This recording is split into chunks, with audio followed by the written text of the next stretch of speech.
Yo, what up, street togs, street blogs, street demigod togs? All right, some turbo thoughts for us. So this one is on becoming a performance human being. So the reason why this is such a powerful idea is that when it comes to us human beings, everyone wants the performance, right? Like, you want the performance car, you want the performance blah blah blahs, right? What does it mean to performance? Yapana performance. It's kind of like a show too.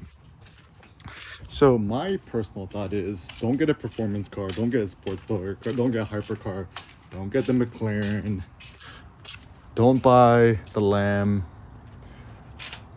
I don't even think a Lamborghini is even a performance car, so that's not even in our purview.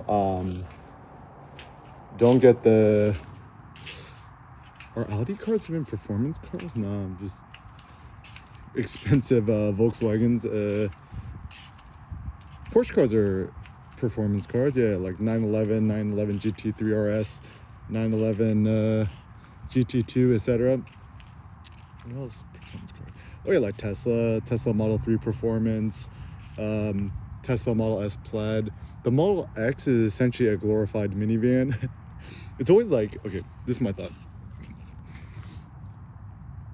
Who's the type of dude to get a Tesla Model X or a Tesla Model X Plaid? Essentially a guy who kind of wants a performance car that like has to convince his wife or his partner to get because it's good for the family, right?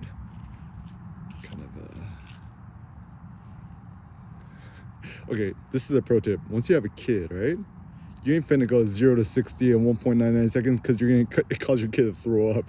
Okay, I had to do this once where we went to the Mount Arrowhead and we're going up the windy road, and I was a little bit over aggressive going through the corners, and Seneca totally threw up, and had to rent a rug doctor, vacuum the car. It was not fun. So don't drive in a crazy way that's gonna get your kid to throw up.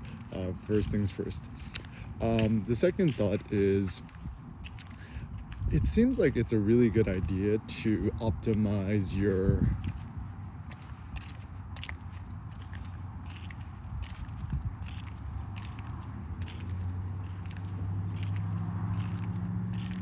body for performance rather than your car or your possessions, right?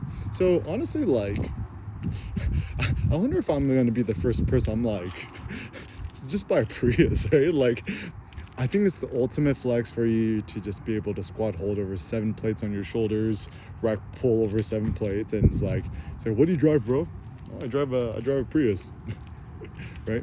And I was even thinking about this morning too, is the only real good reason to get a Tesla, right?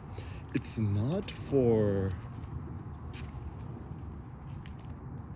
actually not for the electric car or being fast or whatever.